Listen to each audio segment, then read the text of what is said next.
So today we're going to be continuing to take a look at a scenario where civilization starts over. We are now on episode 31 of the series, and in the previous episode we saw the conclusion of World War II, in which the Square Alliance achieved victory. So the old empire, the Russians, and the Norwegians were able to beat the Triangle Alliance, which has very clearly been reduced. So if you guys enjoyed today's video, make sure to leave a like on it and subscribe to the channel if you're new. All the support is greatly appreciated. And let's go ahead and jump straight into the scenario. Alright, so like I said, all the colonies in the world for the most part are free now. There's only like one, and that's the one over here in the Horn of Africa, owned by the Iberian team. There's probably a few dotted around that I just completely missed, and if I do notice that I missed them, then I'll be sure to go ahead and set them free. But the only country that is like ignoring all this is going to be the Irish country. They weren't involved in the war, and their colonies will get released later on in the series. They don't have the issues that the other Europeans did. We also know that the Chinese team was very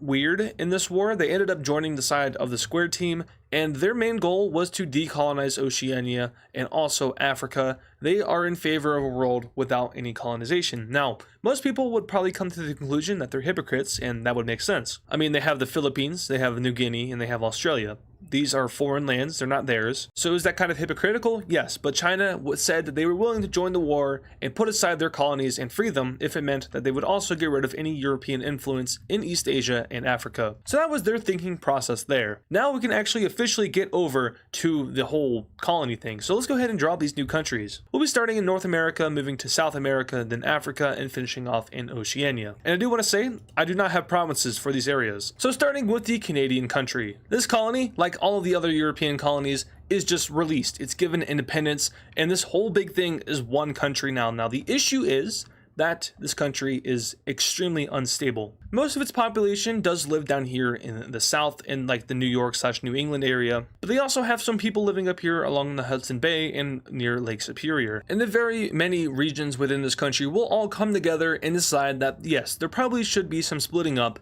and they will sit down and negotiate the Treaty of Canada. Now, would it actually be called Canada in this universe? Probably not. But in the end, we have the country being divided up like this into 4 different countries, with the main one and the strongest being this pink country down here in southern Canada / in New England. We then have a gold one over here, a green one over here. This one would probably be called Hudson if I had to make a guess. Then again, different universe, so probably not. And then we have a very large one over here. This one, it's weak. No one's living there, but it exists, so cool. If anyone's interested in the capitals, these guys will have their capital in New York City, ironically enough. Gold one will have theirs right here, the green one over here. And finally, the big one will have their major city capital be right on the border with the green one. Now these guys are all chill with each other for the most part. There's no real beef, you know, they were all a colony together, but the same cannot be said for their friends down south in the Americas. This is the brown team's former colony, and like the ones up north, it was given independence. But there's a lot of turmoil within this one because this country on its own, united together, is very strong. Looking at the major city map kind of gives us some insight of, you know, the population numbers and just how big this guy's economy is. And, you know, there's tons of major cities here, which kind of lets us know that this is a very strong country. The issue is that it doesn't want to stay together, and there's multiple regions within that want to break away. So for the most part, the country is going to let some of these areas break away, some of which are too far away to really control. The first country to break away is going to be this ginormous northwestern territory that includes Alaska and a lot of British Columbia and whatever this territory was called. I don't know, I'm not Canadian. This is a huge country, and it's also, you know, not really as weak as you think it would be. It does have a lot of population down in this area over here where Vancouver is, but they are way too far out of reach for the central government to control, which the central government is going to be in DC because, you know, simplicity's sake, right? Now let's actually put it somewhere else. Let's put it in like this area of South Carolina, why not? But that is way too far to control, and they let it go. The next up is the southern Mexican / Guatemalan country right here. Again, too far away to really control. And then we have a Yucatan country being formed right over here. And this is what North America is looking like at this point. Now for Hawaii, they will be released as their own independent country, and this is like one of our, what is happening? This is like one of our first island nation countries. I think, I mean, I guess the Indonesian islands, those count. This one is way out in the middle of nowhere. They don't have a single major city on their island, so we do have to kind of improvise. Whoa, we do have to kind of improvise there and give them one, even though, you know, spawning in a major city isn't too realistic. But the central government is now feeling a lot better about themselves. They've released a bunch of countries, but there is still one slight issue, and that is the western part of their country is very wanting to break away. So they will have to give in. They're not ready to fight a war amongst themselves just yet, although such an event does seem like it's likely to happen. They also have an issue with the other countries that were just released up north. These borders are unofficial. They were never, you know, officially documented in a document. There's no official treaty in place holding these borders. So that's something they also need fixed before it gets out of hand. Anyway, for our next country being released, we have this whole big Western Mexico thing happening. This country did have a lot of population within it, so it was kind of hard for the central government to get rid of it, but it had to happen in order for this whole thing to work out. And at this stage, they are still kind of having their doubts about it. So they will make one final move in hopes of creating stability within their new country, although they were really hanging on a thread here because this thing is, it's too much at once. If maybe they were slowly given independence and were given time to set up their own central government, then maybe this would be a lot smoother, but it just didn't happen that way. They lost the war and they were just spit out and left on their own. So the final country they will be spitting out is this very large California / Western thing, and that will be it. They will try to retain the rest of their territory, and if they had to fight a war, then they might just do that. But this country is looking good on the map. I mean, it's basically the United States, but it's not. It's not as powerful as the USA. It doesn't have the same influence that it does. And you know, it was just born in like 1950, so yeah. And I think I'm liking this kind of turquoise color. Ah yes, I'm very notoriously known for being very good at colors. I don't know why. I guess I haven't really taken that many art classes in my life, so I mean that's not true. I was in honors art in middle school, but that doesn't mean anything. Here is our North America, minus the Caribbean and all of the old Dark Scion Teams countries. It's looking good. I'm liking it. I think this is actually perfect. And yeah, the province map doesn't mean anything. I need to update this. These need to be divided up a little bit more. There appears to be some states here.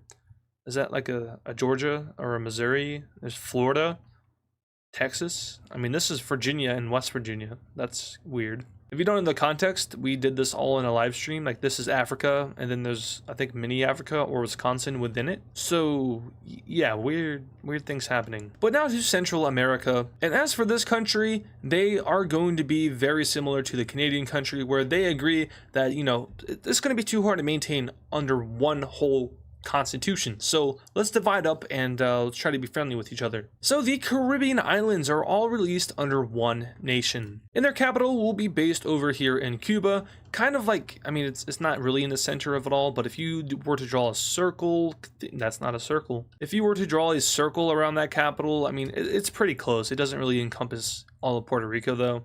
But that's probably as good as you're going to get unless you put it on this island, but that's probably not too good. So moving on to Central America now. These guys will all release together and go over to half of Panama. And is there a Panama Canal in this universe? I'm going to go ahead and say yes, most definitely, because otherwise you would have to be sailing in through the Drake Passage, which is, I've heard, is not a very good thing to do, especially if you're under the age of 18. But we have a new Central American country being formed here, with their capital right about there. Now we move on to South America, and South America is a very interesting continent to this point, because there's 4 countries on it, which is weird, because in real life, there's a lot more than just 4. Of course, you have this country here, which stems from the Lime Team. You have the Irish colony, which is still here, and then you have the Purple Team country right here, which was released by the African Union a few episodes ago. It might have been more than a few. It might have been like 10. You know, this series is getting old. But as for these guys, they are going to follow in the footsteps of their European colonizers, and they're going to divide up their own territory with horrible lines. The straight line plague has reached South America. Now they will, you know, follow some natural stuff. I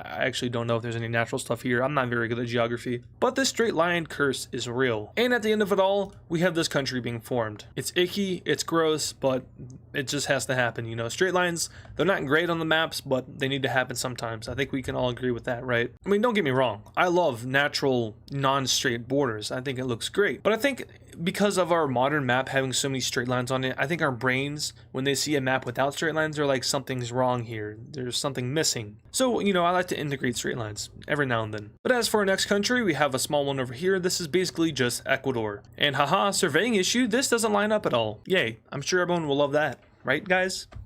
Very good. So now we're left with this territory here, and there's not much else to really divide up. So we're going to have one country here, this dark green one, and we'll have one final one in the center over here, which will look something like this. Beautiful, isn't it? No, I'm just joking. I'm not very proud of this one. I'm just going to throw in some more major cities around here because honestly, we are lacking the major cities in South America. Now, of course, big ol' Amazon rainforest right in here, so we have to kind of account for that, but I don't want this country to have 0 major cities because otherwise it would not be sustainable. But there we go, this is our South America map, and as for this country's color, let me think about it for a second. I think pink works pretty well here. I might shift it around a little bit. There we go, we'll work with that. So this is our new America's map, completely independent, and this looks pretty good, and this looks like it's going to be a lot of fun for this series. I envision a lot of wars and fun stuff happening over here. And with all these new fun countries about, the old world is going to have a lot of fun selling them stuff, like their old equipment, or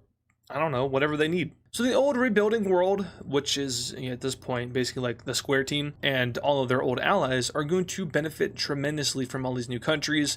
They're basically saying, here, buy all this stuff off of us, we don't need it, give us your money, which may not make a lot of sense because how valuable is the money of these guys? I mean, probably not anything too special. I mean, the Canadians, they all agreed to use the same currency, kind of like the European Union, so that's cool. And they're also working to kind of implement and maybe even merge their currency with these other ones over here. So yeah, that's good. Even the orange one is kind of getting involved with this. And the same thing is said about the South American, Central American, and Caribbean nations. They all use the exact same currency, which I guess we'll just call it peso for easiness. But now we move over to Africa, and this is where it might get a little bit challenging for me in drawing in these new borders because, well, there's a lot of very vast open land here, and there is literally no province help. I did use the provinces very slightly over here. Yeah, but there's like nothing to work on over here. I mean, I guess there's a little bit over here in Ethiopia. That's actually it though. But something important to note about this region is the African Union and the Old Empire will work together to divide up Northern Africa, at least. Southern Africa, where the brown team was, that's going to be on its own, but Northern Africa will receive the assistance of the African Union and the Old Empire. The African Union also plans on implementing its own currency into Northern Africa, and the Old Empire has really no issue with this because they're not interested in Africa too much. I mean, they're kind of interested on this northern coast, but as for now, they're chilling and rebuilding. They're also able to resolve this very small border dispute, which has been here for a little bit. Yeah, it was pretty simple to fix.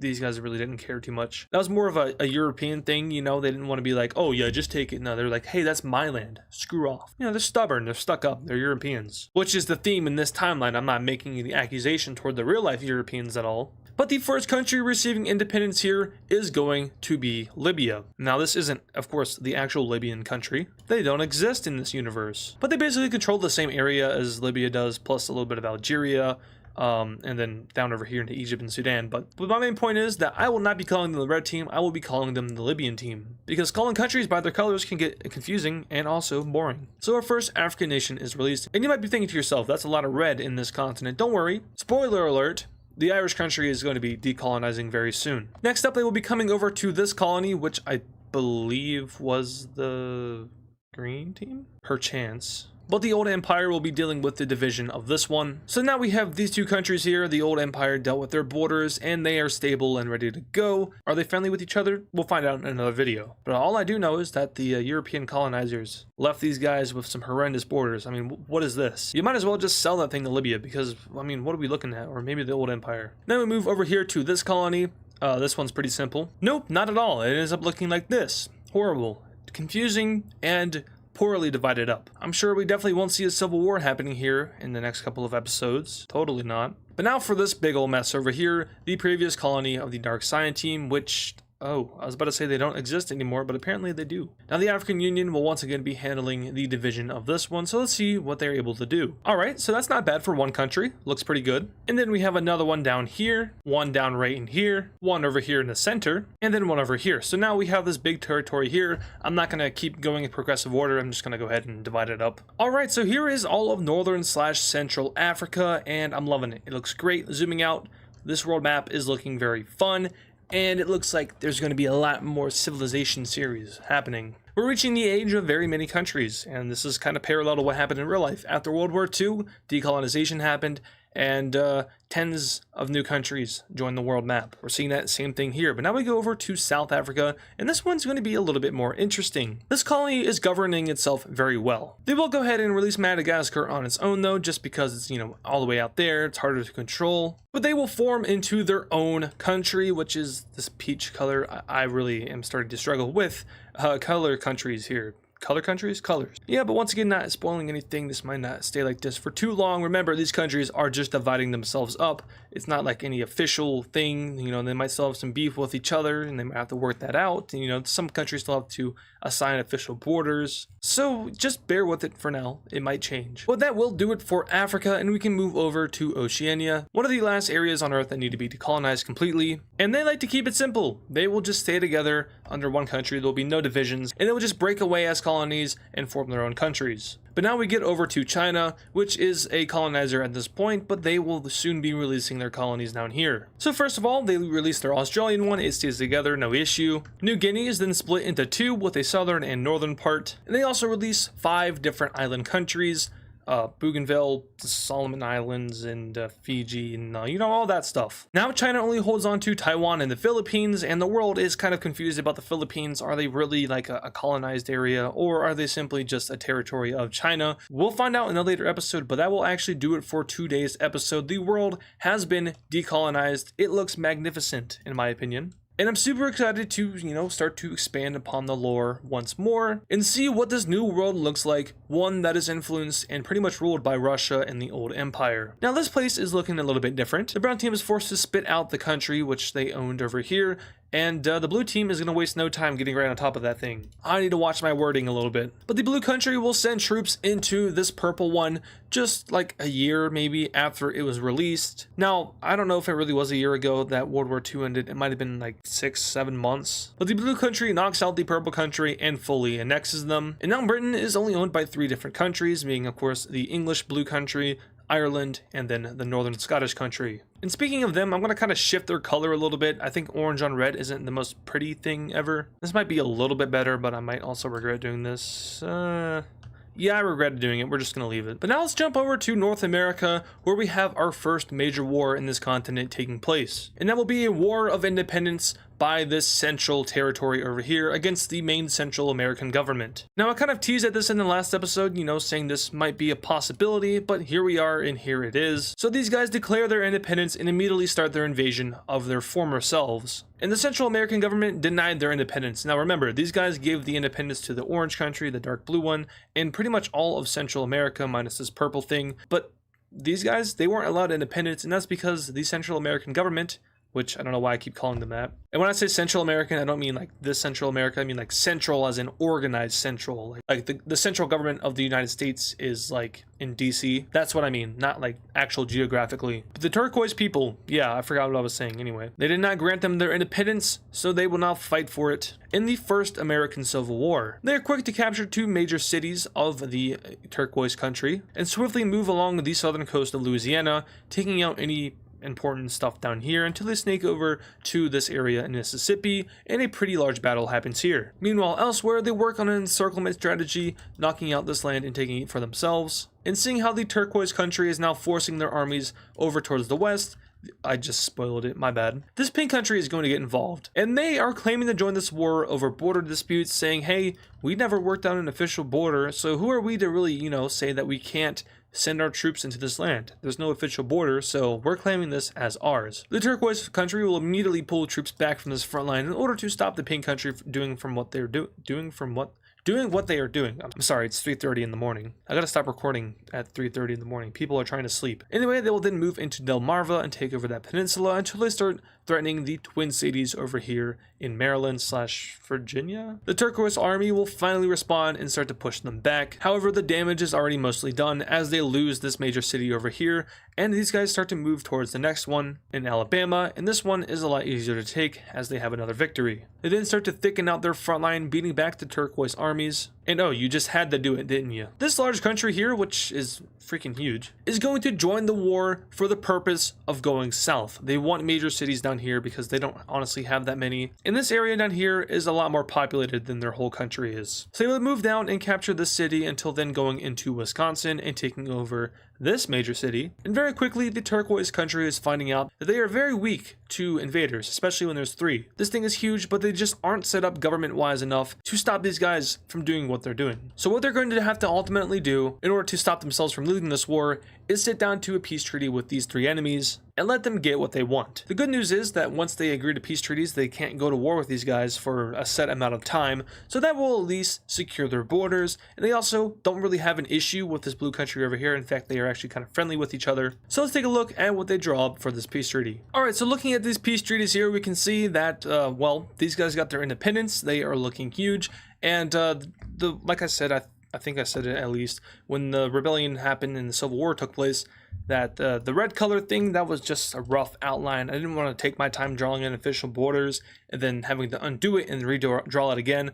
If you use this application, then you'll know that going back and doing that kind of stuff, if you map at least, is kind of hard. It's a time thing, it's a convenience thing. But over here, we can see these guys took their fair share of land. A lot, actually. And the pink team really didn't take too much. That's because they were going to lose a war to the turquoise team, and they knew that. You know, they really don't stand too much of a chance against them. Although they are the strongest Canadian team, they aren't really the strongest American team. So they just, you know, they were okay with only getting what they got, which they got Delmarva, which could be pretty good for them. But now we head over to the North Atlantic, and I guess the actual Atlantic as a whole, because the Irish country is adapting articles of decolonization, and so is the Iberian one. These guys are going to have a pretty historic day. A few months ago, they were able to reclaim a lot of land that they had lost to the Dark Cyan team and the Purple team, and today they're able to officially declare some new allies. Those allies being the Square team, of course, the Norwegians, the Russians, and the Old Imperians. They fought together with them in World War II, and, you know, why not join their alliance officially? They were in the same coalition as them, but, you know, they didn't officially join that Square team, and now they officially have. And in this agreement of joining the Square team, they are forced to give up their colony. And you might be thinking, why are the land grabbers, you know, the imperialists, why do they want to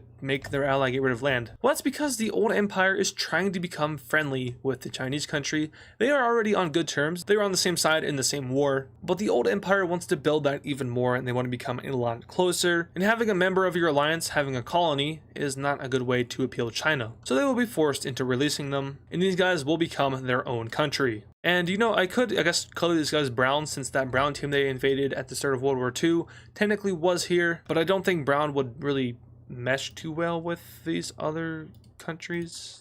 No, not really. I kind of like the teal blue here, so we'll keep it like that. So now the very next day, the Irish country will follow suit and release all of their northern colonies over here. So their first colony will be this one over here in northern Quebec/Newfoundland. And then these guys will all be released together into one large colony, consisting of Greenland and some of these northern Canadian islands. Now there is some funky stuff happening here. Map projection. On your screen now, you'll see what this actually looks like on a globe. And as you can tell, it's a little bit different. It's probably manageable, but it's a lot further apart than it looks. So that's something that we'll probably have to keep in mind as the series progresses. But the Irish country now only has 2 colonies remaining in the world, one in Southern America and one in Africa. So first off, they will be releasing the one in South America, and that will be splintered into something like this, releasing about 6 new countries. So these guys are now all independent, and South America now has a bunch of more countries within it. The red team is really gatekeeping a lot from this continent. These will definitely make for some interesting scenarios later on down the line. We now jump over to their final colonial destination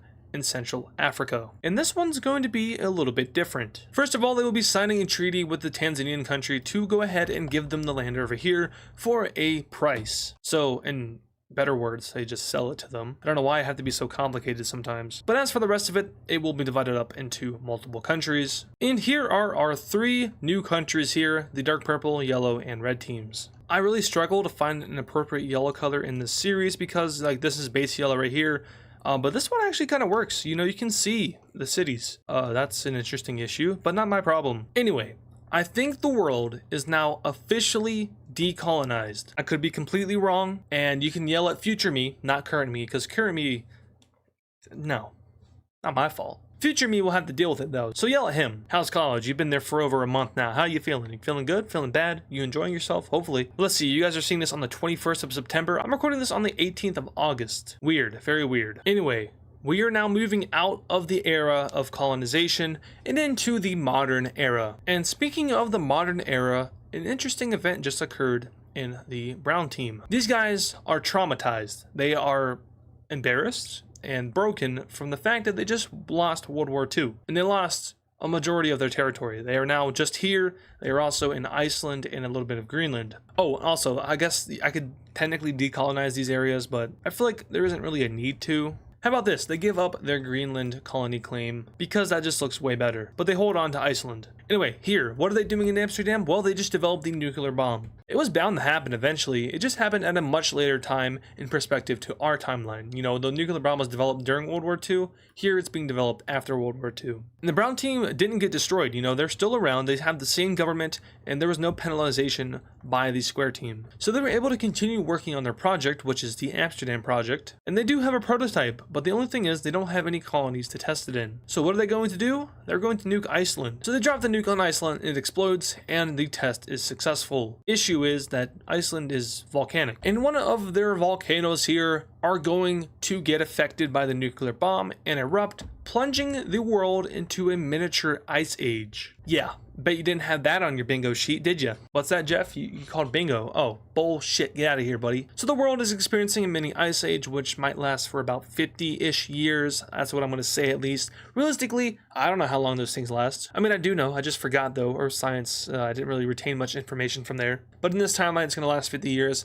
And it's not going to have like any major effects on the world. But the Brown team is going to be held responsible for this, and they're going to be heavily sanctioned by many countries around them, including the Blue English country, all of the Square team members, the African Union, and interestingly enough, the French Green country. Now the French Green country here, which I'm just going to start calling them France, they are also extremely broken and embarrassed by the fact that they lost World War II and lost territory over to the Iberian country, who they didn't think they had beef with, but apparently they do. So that's embarrassing to them. And they are rebuilding, and they're rebuilding pretty well, but they want to flex their muscles. So they're going to declare war on and invade this small beige country over here and have a lot of success in taking them over, because these guys don't even have a capital. I definitely didn't forget to color one in. But the French country takes them over, and it feels good. They feel like they've accomplished something, so they're going to continue north and start to invade Brittany. Now, Brittany has been around for a while, and they definitely do give up way more of a fight than the other country did. But at the end of the day, France is much stronger, and they are successful in invading and taking out Brittany. In these two peace deals, they will fully annex both of these countries, and they are feeling good about themselves. Now remember, they are still members of the Triangle Alliance, and the Triangle Alliance as a whole really, it fell apart. It's non-existent anymore. It's just them and their buddy. So they're going to go around asking anybody if they want to join their alliance. Hey, who wants to join the alliance of the losers from World War II? Anybody? No, nobody does. So they remain sad. End of story. The Square Alliance, however, is still looking for members, and after adding the Iberian country, they are interested in adding even more. And they want to expand their global influence. You know, they don't want to just stay in Eurasia. They want to look down into Africa, they want to go over to Oceania, and even into the Americas. So who do they add? Well, they are going to be adding in the American country. These guys just got jumped into war. And I do want to say, before anybody starts getting an idea that the Square team is going to be some kind of strong Imperium force that's going to crush the world, that's not what I have planned out for that. You guys don't know what direction the series is going, and although I might be predictable sometimes, I heavily doubt that you thought that the map would be looking something like this 10 episodes ago. So shut it. But what I was going to say is that all of these colonies have extremely favorable views toward the old empire. I mean, think about it. The only reason they're free right now is because they were able to beat the Triangle Alliance in World War II. So the Square team has a lot of favorability ratings going for them in the Americas, Africa, and Oceania. Just something to note. So now we're going to jump over here to India. And the Indian country is on the rise. They are a top 10 economy in the world, on the verge of being a top 10 power, although I think they were 10 in the ranking I did a few episodes ago, so they're moving up the top 10 scale. To kind of solidify themselves as an upcoming world power and influence, they are going to form a common interest alliance known as the Diamond Squad, or in much simpler terms, the Diamond Alliance. Now, okay, I know I keep getting sidetracked here, that's just because my brain is dumb, but I have seen comments of people saying, when am I going to draw in borders of the world and just have the map be white? I don't think I ever want to do that, because that would like suck the life out of the series, just looking at a white map every episode. Now, it would make the wars a lot simpler, it would make alliances a lot simpler, but I mean, it's just, that would suck the life out of the series, don't you guys agree? Let me know in the comments. Future me will have a better grasping and understanding of what you guys think. Anyway, back to here. They want to make a common interest alliance and, share that with countries who have common interests with them. Someone they'll get to join right away is going to be this country down here. Remember, they were once a part of the same thing. This is one of the oligarch countries, but they do still share the same common interests, so they will join up with their alliance. But another country, interestingly enough, joining their alliance is going to be the Vietnamese country. These guys have been extremely neutral and quiet for very many years, many decades, but now they're going to break that silence and join in on an alliance with the Indian country. And this alliance is mostly economic, but it does have some military features to it. It's not a NATO alliance, so it's not attack one, attack all, like the triangle and square team alliances are, but they do hold joint military drills with each other. There's a lot of naval games happening over here in the Bay of Bengal, but for the most part, they are economical. And this might be the most alliances we've ever had on the world map in this series by far. We have 4. I think the max was 3 before, but we're looking good. Before our final event of this video, we are going to be heading down to Africa, where we have our first war of the liberated Africa occurring. And it's going to be over here in the Grey Country. In the last episode, I said that this area is not looking too great, and by that I meant that it's not looking too stable. The old empire didn't do the best of jobs dividing this thing up correctly, and some of the groups within are not happy with how this thing is laid out. Specifically the blue and orange teams. They're not happy that a lot of their people are on the outstanding parts of the Grey Country, who has most of their population bunched up over here. And the Grey team is very uncooperative in coming up with a peace deal, so logically this will lead to war, right? The blue team will start to invade the Grey Country, and now the Grey Country is strong on their own, enough to fight back against one of these guys, but against 2 at the same time, they are cooked. So they get severed into 2, and the blue and orange teams quickly flood into this area, taking over a lot of land. They then zipper the way across the center of the country and begin to threaten the capital. Before they can threaten that too much though, the Grey team will finally agree to peace after the people of this country force the hand of their leader. So in the end, when the war is finally over and the peace treaty is drawn up, this is what we're left with, and this is a lot to do with the ethnicities in this area. The blue team, orange team, and gray team are all different ethnicities, and they divided up a little bit better, so this is more realistic and accurate to where the groups reside. In the old empire, after finishing their rebuild following World War II, is going to go ahead and set out on another conquest, and they're going to be going after the orange team. These guys have no allies, they're extremely neutral, and have just been kind of sandwiched in between the World War II victors. But now the victors are coming for their throats. The old empire will send its armies right into the orange team and take their capital with extreme ease. They will then push around the border a little bit, going towards the center of the country, but it appears that they are waiting for something else to happen. And what would you know, the Farmers Union just joined in on the war. Now, is it even really fair to call these guys the Farmers Union anymore? I honestly don't think so, because the Farmers Union got beat in a war, split into 2, and now this is kind of like the remnants of it. But the entire Farmers Union, it used to span over here and a little bit more into this area. So I think I'm going to start calling it like the White Country. But anyway, these 2 countries are able to split the Orange Country, and they will draft a peace treaty together. And that peace treaty will look something like this. The country no longer exists, and the Old Empire and the White Country expand their borders pretty simply. But we're going to be staying in this area because the White Country isn't as stable as it looks. In fact, on the interior,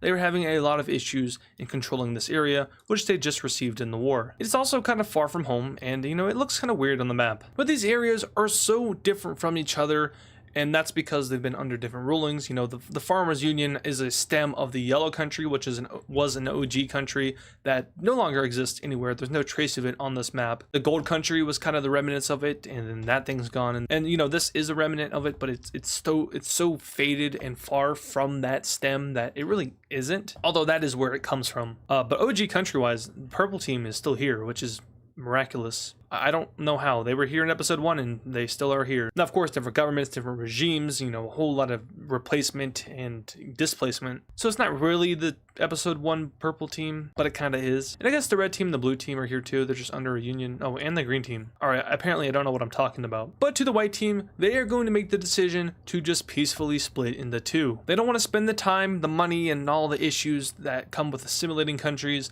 Instead, they will just simply allow them to break away. Now, they are losing their war spoils, and some people within the country aren't going to be too happy about that, but they did technically still gain some land. You know, this is the area that they were having issues with. It kind of bleeds over a little bit into this, but it isn't as bad as here. So these guys will be released as their own official country. And our updated map of Europe looks something like this. And our updated map of Europe looks like this now. So really no big deal for the white team. Just, it's better just to get rid of it than dealing with it, right? You know, we're still kind of in the late stages of rebuilding following World War II. Some countries like Russia and the old Empire, African Union, the Brown Team, they're already done with their rebuilding.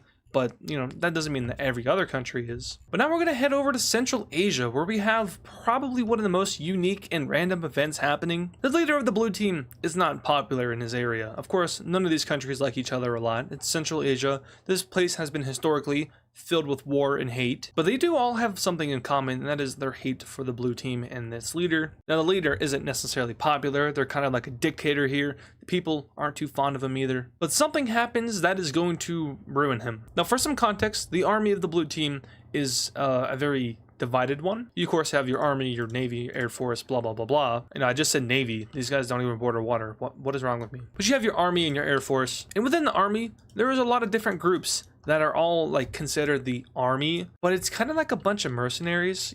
They're not under the complete control of the government. And one of these groups is going to go over to a few of these countries, specifically the green one and the pink one. They're going to blow some stuff up, so we have some terrorist attacks happening. Why do they do this? Well, they aren't happy with the government, they don't like the leader, and they basically just want to do what they can to oust the current government and make this country lose a war. They know that all of these countries have a strong hate for them, so doing this could cause a coalition to form against them. And guess what happens? Coalition forms against them. These mercenaries come out and say that they were ordered to do this by the leader of the blue team, and everyone believes him. The leader will say otherwise, but no one is going to believe him. And a coalition forms against the blue country that includes the pink team, the green team, and the brown team. So these countries will start their invasion into the blue team. Almost immediately, one of the major cities of the dark blue team is captured by the pink, while down south, the green team simply sets out for the capital, which is way over here. There is little to no resistance by the groups within the blue team, and some of them even join them with open arms. A few weeks later, the brown team will mobilize in the south,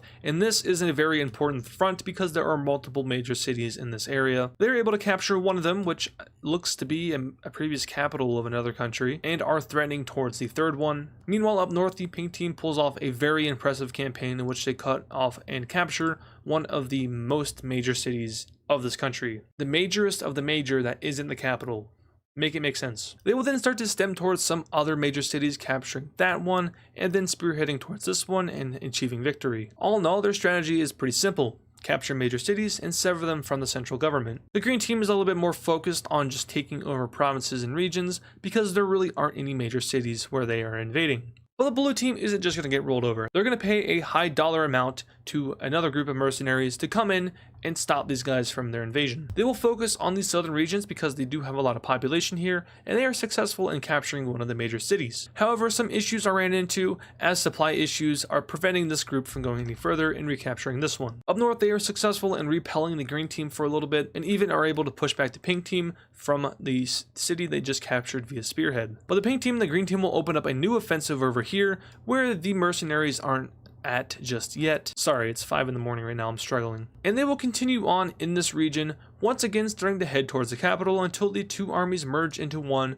big spearhead, which is pointed right at that capital city. Meanwhile, down south though, those supply issues are fixed and the brown team's armies are being pushed all the way back into their own country, with their capital being threatened. So they're going to pull all their troops from the blue team's territory and defend their own, and they are successful in repelling the blue team's attack. Elsewhere, the blue team starts an offensive down south in the Lime area, and they have a lot of success here as the defensive forces struggle in repelling them. Although that doesn't matter too much because up north, the pink team just swept through all of their northern provinces and is sending a surprise army spearheading right towards the capital. This was a fake spearhead that was meant to deter the forces and gather them all on the front lines over here. With this new spearhead coming right toward them, they will pull back this advance, which leads to the Lime team sweeping through this area once more. It also kind of alleviates the brown team, who pushes back once more and captures these two major cities again. And at this point in the war, the leader is forced to surrender, not before being shot though. Yeah, he's just straight up assassinated. So let's go ahead and take a look at this peace treaty. And in this peace treaty here, we can see how exactly the blue team is divided up amongst the three coalition members. The pink team will get this set of provinces, then we have the brown team getting this set of they get this set of provinces, and then the green team gets this set of provinces. Yeah, sure. It's always just one pixel, but they get those, and the blue team is left looking something like this. The coalition is a success, and that leader is gone, and a new government is implemented within the blue team that is a lot more favorable for this region. But now we head over here to East Asia, which has been extremely quiet in comparison to the rest of the world. Not a lot has been happening here since the end of World War II.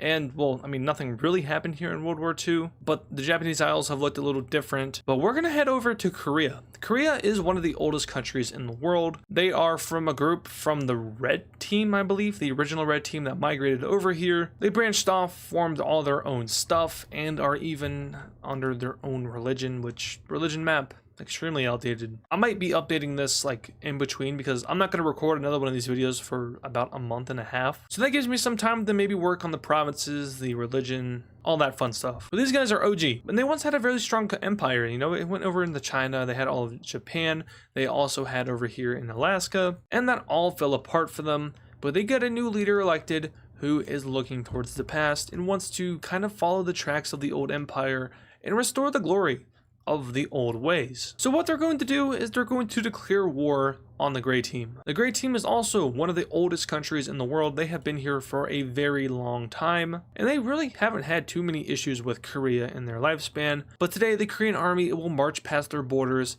and disregard any of that in hopes of expanding their once glorious empire that was unrivaled over here in the east. The Gray Team is in a state of little to no military because they didn't really think they would need one. They were chill with everyone around them. Now, of course, they had reserves, but not really many active duty officers, and this is probably one of the biggest fumbles in history. Having a country this big with little to no defense. I mean, like I said, they have reserves, they still have all that technology, but they are just simply getting beat here. They will try to weaponize their population with guns and stuff to defend, but unfortunately, the population is no match for trained soldiers of Korea who have been preparing for this attack for a few months now. They will invade into Sakhalin from their northern claim in Japan as well as from the capital city, and this place is quick to fall. They will continue their march upwards around the coastal areas, but will eventually stop as it starts getting a little bit cold up here in Siberia. Back down south though, the armies are making very good progress, pushing toward a lot of these major cities and capturing them with ease. And at this point in the war, the objective has changed from capturing land to capturing cities, because the government is still holding out in some of them, so they will spearhead over to this one,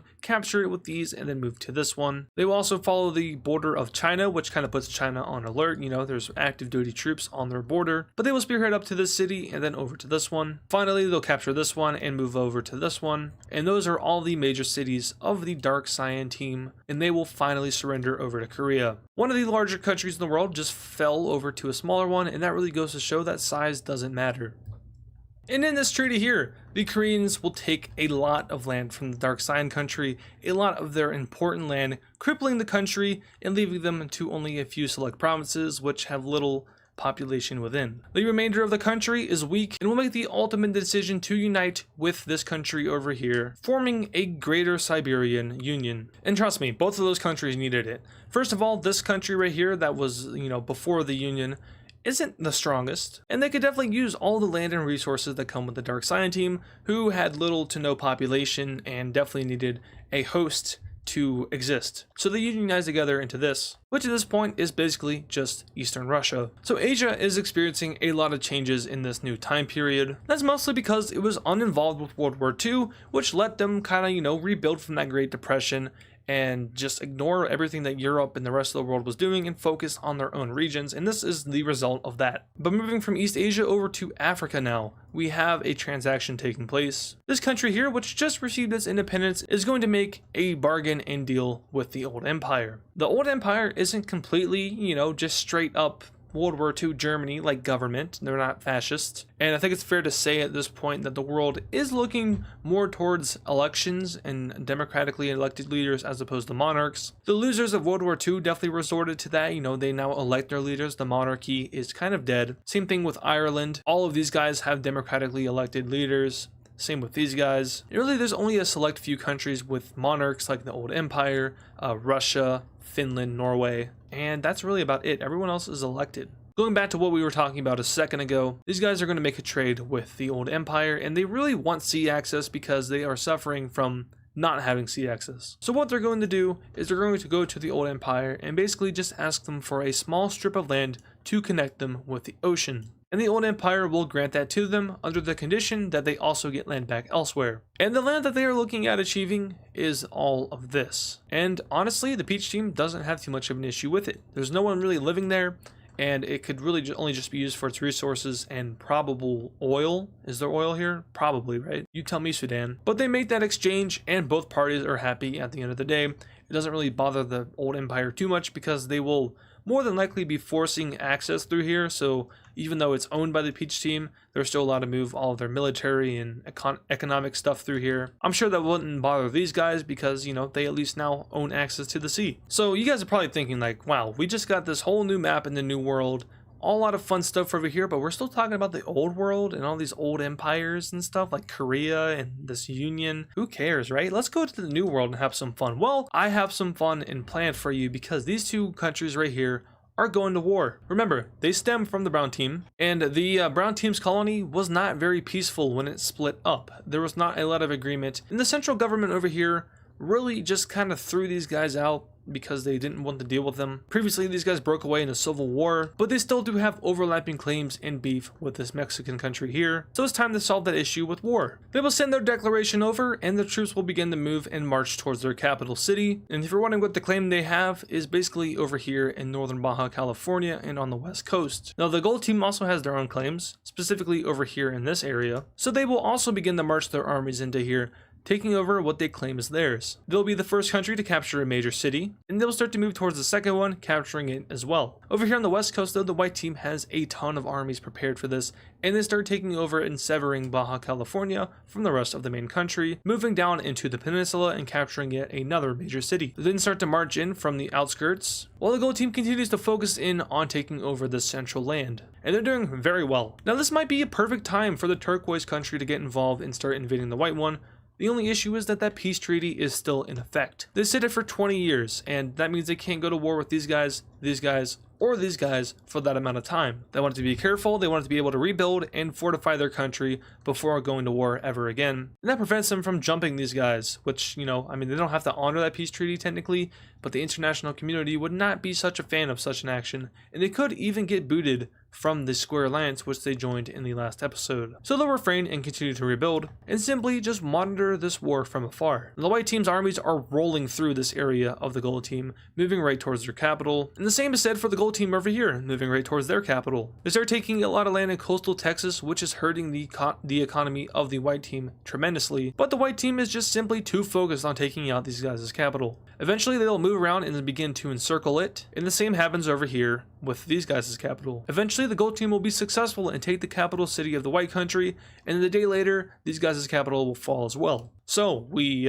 just switched capitals. This war is getting pretty gruesome. Both sides do not care. They are continuing to mow on and mow down these soldiers. The gold team is pretty much going for the kill over here, taking out all of Texas's coastal area. Now, of course, they still have California over here, but a lot of their situated population is in this area. Next, we have the white team sending a spearhead down the coastal area of the gold team, basically just targeting any naval ports and blowing them up and taking them out. This is a pretty reckless action though, as the gold team will respond and sever this spearhead away and leave a massive army group down here in the south. The gold team's army simply isn't strong enough to fight back, and these guys are going to be left here for a little bit, although the supply lines are cut and they are left from the coast. Moving back up north though, a pretty impressive counteroffensive is occurring as the white team is able to push the gold team out of their capital city and relink up with the Gulf of Mexico. But once again, the scale has to tip the other direction, and they will also be able to take back their capital over here in the gold team and start to push back a lot of the white team's forces in the west. As for this group over here, they will be forced south by the gold team as they get closer and closer to the border of the red team, until eventually they take this whole southern province hostage from the gold team, and they just simply don't care enough to go after them and take care of them. You know, they got a whole front line up here to worry about. And wait a minute, something just shot up into the sky. The old empire just launched a rocket into space. The first ever satellite has been launched, starting the space era. Now, the only difference is that there is no Cold War in this timeline, and there is no space race. So the old empire and its allies, and a lot of the world, as a matter of fact, are working together to go into space. Get those satellites moving. You know, we're going to get television soon. We're going to get the internet soon. Well, not soon, but later on. It's allowing us to start getting towards the internet and all the other fun stuff that comes with space and all that technology with satellites. Back to our front line though. These guys are going to peace out. They're tired of fighting. The war has been ongoing for a few months now. Both sides are exhausted. The armies are getting tired of this. So let's sit down to a peace treaty. And this will be a pretty simple treaty in which land is just swapped. But overall, the white team was a little bit more victorious than the gold team, so they will take a little bit more land. They get all of this area, and the gold team gets all of these areas. And at the end of the day, the new borders of this area will look something like this. And I'm honestly debating in my head right now, should I keep it like this, or should I just color it differently? I don't know. You guys let me know in the comments, because the comments at this point will be updated since this is the last pre-recorded civilization video. I still have to record 6 more videos after this one though tomorrow, or I guess today, later on today. So yeah, I'm looking forward to that. I'm not gonna have fun with that. I had fun with this though. Pre-recording all 6 of these episodes, I think. Yes, 6. It was fun, you know, I had a lot of fun. This map is extremely different from what it is when you're seeing episode 27, which was yesterday. For me, that was yesterday. For you, it was a month ago. So yeah, maybe I'll do a comparison in the community tab if I remember. But just let me know what you think about this in the comments, because honestly, I don't know. But something to note here, if you haven't noticed already, this military group is still down here. They are aware that the war is over. However, they don't care. They're now on their own. They're their own group, and they are going to be fighting up against the gold team for a little bit, because the gold team is struggling to take them out. They're using guerrilla warfare tactics, and they're hiding within the population here. It's not pretty. It's very similar to what's kind of happening over here in the Middle East presently. But they got beef with the government, so they're going to be hanging out here. They're not going to form their own nation. It's just a military group hiding in the woods and shooting at any enemies that are trying to take them out. And the next thing I want to do is power rankings, because it's been a while since we've done those. Now, these power rankings are going to be factoring in everything, including military economy, political stability, and what else there is, you know, unrest, stuff like that. I have previously done power rankings that are involving, you know, just military or just political stability, but these power rankings are going to be encasing everything into one list of the top 10. So let's go ahead and look at that. So the number 1 country in the world right now is understandably going to be the old empire, but right behind it might be a little bit surprising. It's a country on the rise. It is the Chinese country. So old empire, obviously number 1. They are a unionized state that has been rapidly expanding outwards. It's a very populated country, the most populated in the world. It's also one of the most historic countries in the world. It has a bunch of different cultures in it that have all been kind of mushed together. So there's really isn't any instability within. There's not a lot of tension within because of the historic area. And I guess to kind of mesh with that, it rules over most of the same religion. Once again, religion isn't too important in this series, but just to note, some areas where they don't have the same religion, in the Balkans, over here in Persia, up here in the Central Asian region, and everywhere else though they do have that culture / religious benefit. I do want to say that these pink and reddish colors over here, that means it is an offshoot of that religion. So the red is the main religion, and these 2 pink colors are 2 different offsets of that religion, just to kind of clarify it. I think if we ever do a season 2 of this series, I want to definitely be a little bit more active and involved in culture and religion maps, because that would help out a lot in a lot of the explanations for why things happen, and it can also give us a lot more scenarios. But I just didn't keep up with it in this series, and now I feel like it's a little bit too late to go back and add in these religions, because there would be no historical context with them. But yeah, back to the power rankings. At number 3, we have the Russian country. This is pretty, I mean, it was one of the victors in World War II. It makes sense for them to be here.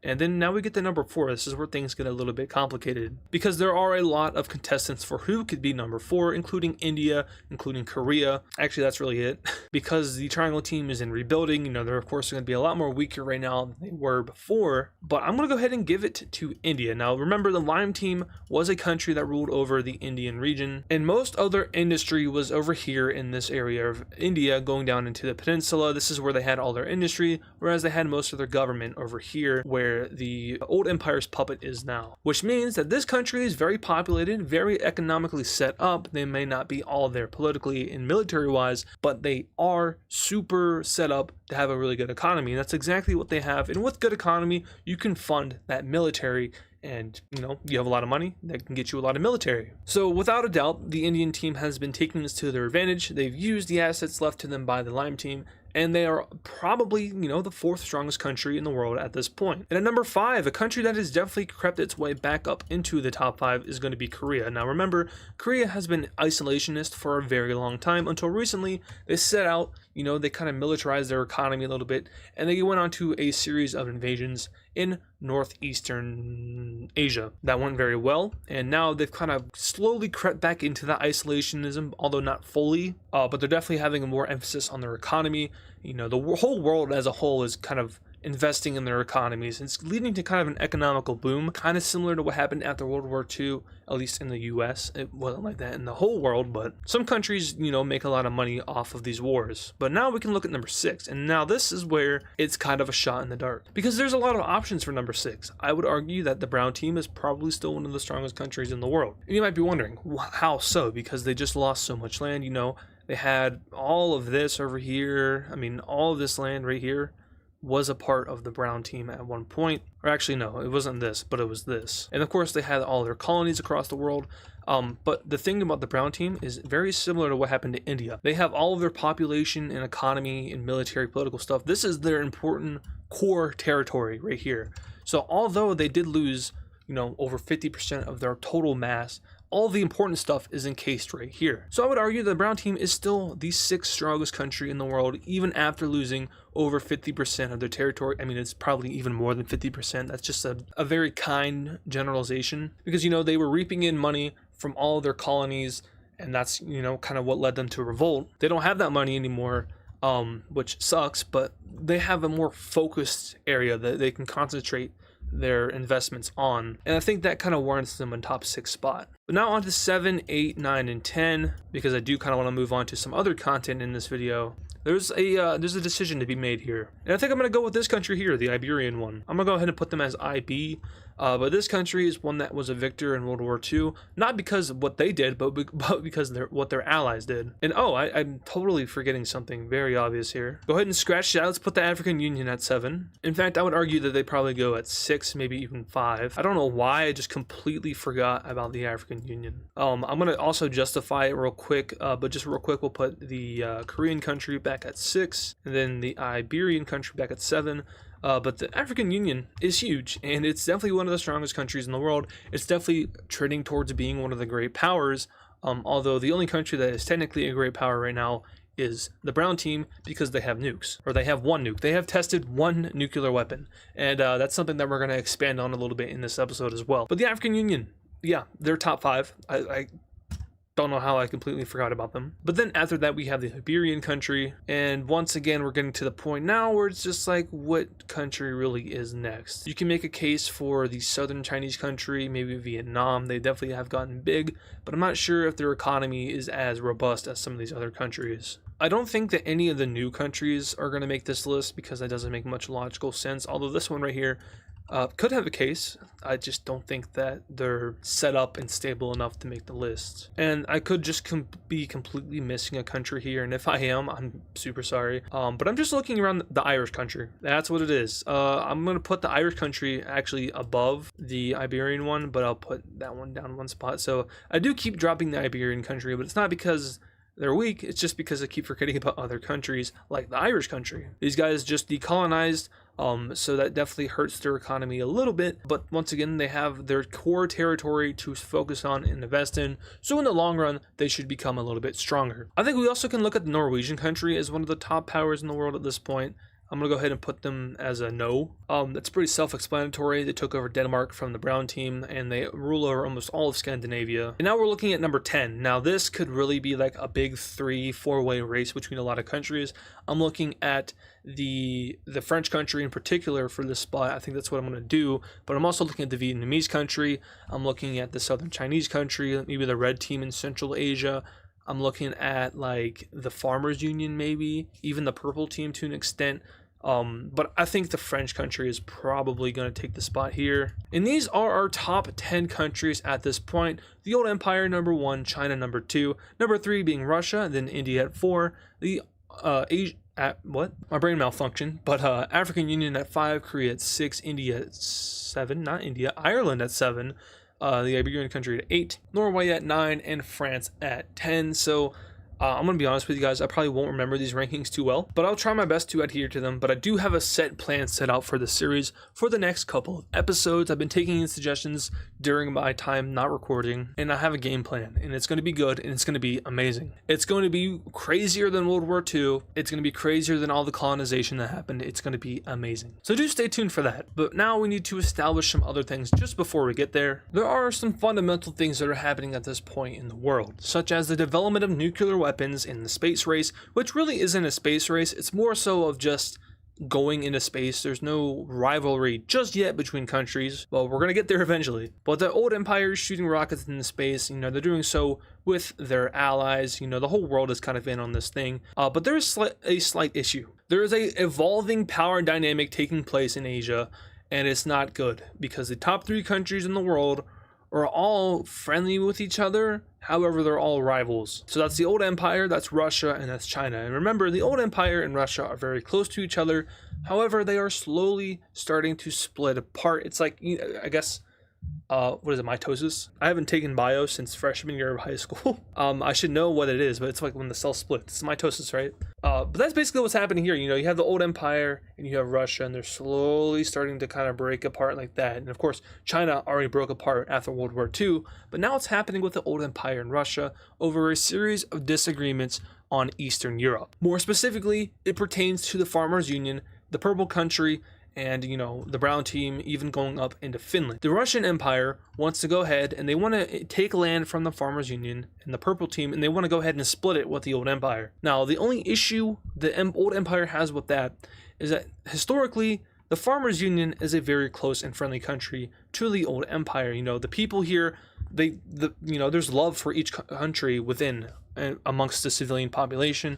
Government officials, of course, same thing. If the old empire were to invade and participate in the partaking of the Farmers Union, the civilian population would not be happy, and so would a lot of the government. In fact, the government probably wouldn't even let something like that happen. So the old empire is going to go ahead and say, don't do that, and Russia's going to be like, why? So now we can kind of see why there's, that split starting to occur. Russia has ambitions in Eastern Europe, whereas the old empire doesn't really have those ambitions in Eastern Europe, and wants the Russians to stay out of their allied territory. Even though the Farmers Union technically isn't in their alliance, they're still very close to the old empire, and those are historic ties that go back before the old empire even existed, when there was just the red team. And remember, Russia also already has some stuff in Eastern Europe. They have 2 puppet states, being Germany, I guess, and Austria. These are 2 areas from the brown team that they didn't annex because that would be a lot of land to take hold of all at once, but they made them puppet states. They're basically just Soviet satellites, if you will. But to kind of cope with the fact that the old empire is blocking them from invading into the Balkan area,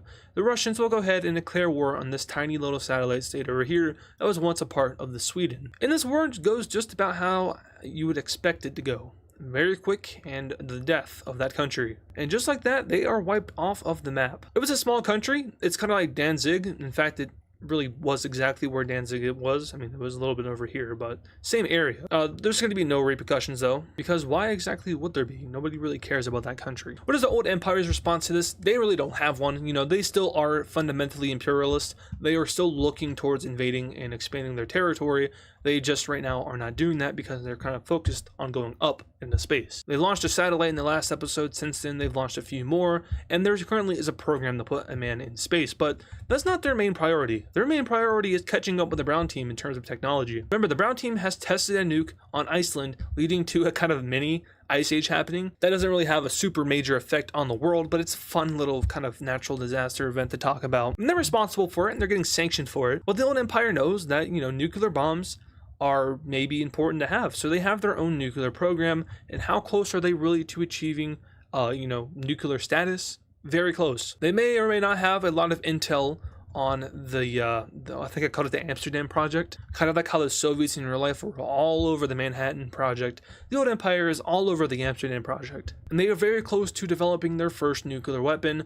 And something that is kind of an issue is that they're not sharing any of this information or technology with the Russians, and the Russians are taking great offense to that. And once again, we're going back to the mitosis kind of thing. They're getting very close to just splitting apart. The Russians don't like that they're being secretive, and the old empire doesn't like that the Russians want to be helping their business. Also, on the other side of the map, China is kind of criticizing both of them, saying, hey, don't imperialize Eastern Europe and don't develop nuclear weapons. We don't need it. Why don't we all just come together and try to get the brown team to stop doing that, because that's not good. That leads to mass casualties. We don't want to, we don't want that to happen. And I do want to say at this point, the world isn't fully knowledgeable about how bad nuclear weapons really can be. Once again, similar to how in real life, the US didn't know how bad nukes were until they dropped them on Nagasaki and Hiroshima. And even then, it took them a few more years to really, gauge how bad and how, horrible that nuclear weapons are. So the brown team is going to keep testing them, maybe not on Iceland, but maybe on a few islands in the ocean.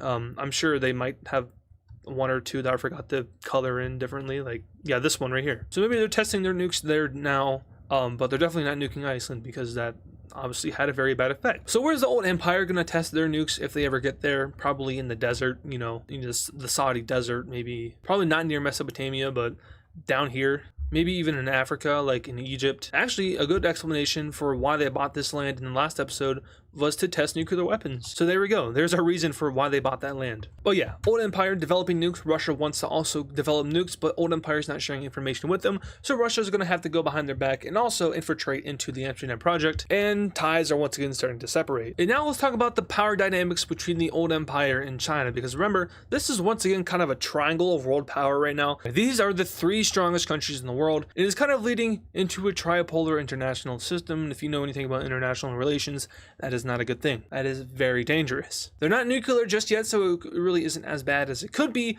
but things are definitely trending towards the nuclear direction. But between the old empire and China, there is a lot of non-cooperation in the space race. China is very invested in the space race. They're not really caring about nukes too much. They want to know how to get into space. They believe that it's better for humanity if we move past just the world and start looking into the universe. Maybe that's a way to kind of get past all the war and suffering. China's kind of pacifist. But the old empire isn't sharing their technology with China, and they're having a very hard time developing their own space technology. So they're they're kind of like, what analogy do I want to use now? Am I going to stay in biology? Let's go to chemistry. It's like a bond slowly breaking apart. They were never fully connected in one, but that bond is starting to break. And when bonds break, bad stuff happens usually. Sometimes it's good, but mostly bad. And what about the power dynamic between China and Russia? These two really don't share too much of a connection with each other in the first place. They mainly just kind of were mutual through the old empire. But China is against nuclear weapons. Russia's trying to get nuclear weapons, so there's that basis. Let's go to Japan before I do my closing thing. Japan has been very peaceful for the last couple decades. Before that, they had that big split. They were in a warring period. They've gotten out of that, but things are starting to heat up a little bit more because all three of these countries are claiming over the Japanese Isles as the rightful successor. When the whole colony thing happened, Japan broke away as a colony and then just kind of fractured. All three of them kind of want to unite Japan under one, since they all have the same culture and language, which is a dialect of Korean. So that is happening, and all three countries are gearing up. But first, something else happens. The blue team and the light purple team are going to go ahead and sign a, coalition. And they're going to form one against the purple team. The purple team is the strongest country on the Japanese Isles, so it makes sense for them to work together before probably and inevitably fighting against each other. And if you think this war is going to be back and forth, you're dead wrong. Although the purple country is the strongest, they also aren't very strong in general. So like regionally wise, these guys are fairly evenly matched. It's just the fact that this country is stronger than both of these, but these two together is a lot stronger than this one on its own. So the two forces and sides meet up, and yeah, it's exactly what you would expect. Just utter destruction and not fairness for the purple team. And they meet in the middle, with the blue team capturing the capital of the purple team, and they will go ahead and they're not going to sign a treaty, but they're going to divide up the land. And that division will look something like this. So the blue team will get all the land on this side of the line, and the light purple / white team will get all the land on this side of the line. Overall, the blue team definitely did more work than the light purple team. So they got a little bit more land, and it was a lot more valuable land. But now these two are just kind of sitting on this border looking at each other because they know what's going to happen next. It's just a matter of time. As for us though, we're going to go ahead and jump over to the African Union, where some important stuff is happening. The African Union formed a very long time ago between two northern African nations looking to benefit each other. The one over here in the east, they wanted to have better access to the Atlantic, and the one over here in the west, they just wanted a better economy. They weren't very strong. They were kind of far away from the center of economy, which was in like Italy / Greece at that time. Now it's kind of shifted to just the world. transporting goods and services, that has become a lot more widespread and easier. So it kind of defeats the purpose of the Union, at least for this side of the Union. But one thing is happening within, and slowly but surely we're once again seeing mitosis. The two sides are kind of starting to show signs of splitting, and the government is in full panic mode because splitting would be very dangerous for the Union right now because, one, they don't have established borders between the two nations within. They do have dual capitals. However, if you look at the province map, you can kind of see how there isn't a whole organized thing set up. You have the two core provinces of each country, which are like, they're like these, I think, something. So the one in the east looked like that, and the one in the west looks something like this, I think. But now we have all these new provinces over here, and we have a whole bunch of land down here, which has yet to be divided up fairly. And yes, I have not updated the province map. I'm just extremely not smart. So there's a lot of disagreement on if a split were to happen, how exactly would the land be divided up?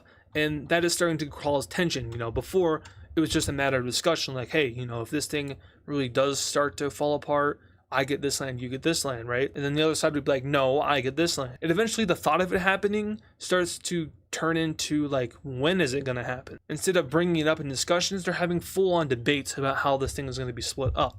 So it's crumbling, it's starting to fall apart, and it was kind of like a snowball effect. A few extremists who wanted to split got it to go all the way up into the government, and now the whole country is looking to split. It's bad, but it has happened in history before. But for now, the African Union is going to try to hold on, and they're going to try their best to kind of ease these tensions, especially the presidents of the country. They have a dual president system now, and both of the presidents want to stick together. However, their government, the elected leaders and congresses and all the other stuff, even the citizens, are in favor of splitting. So it might just be a matter of time for the African Union, and this could have detrimental effects on Africa as a whole, because remember, the African Union implemented their currency into these countries down here. All these countries share the same currency as the African Union, and should the African Union disappear, it would cause an economical downfall and collapse in West Africa. It would have a lot of negative effects on the world. That's why these two presidents are very, eager to set aside these differences and try to keep their country united together. There's even, outside push by the old empire and some other countries to really keep this thing together, because it falling apart would hurt the world tremendously. But other than that, I think that's actually all that I wanted to cover in this episode. But once again, thank you guys so much for watching this video. Make sure to leave all of your suggestions and input in the comments. That is super helpful for me, and it really helps shape this series as a whole. It's mostly guided by your guys' input, so do know that leaving your comment is helpful. Thank you guys for watching, and I'll see you in the next video. And of course, thank you to all our super fans. This includes Serminator, Augusto, King Cheese, a Norwegian, RS, Dale Martinez, Australian Geo Guy, America and Canada and UK, Zaylance, Lazo Does Nothing, Rizioy, Laser Taze, Nevada Garbage Trucks, Pablo Sigma Cat, Death Strider X, Hammer Toad 45, CTG on YT, and DW Cool Dude. Once again, thank you guys.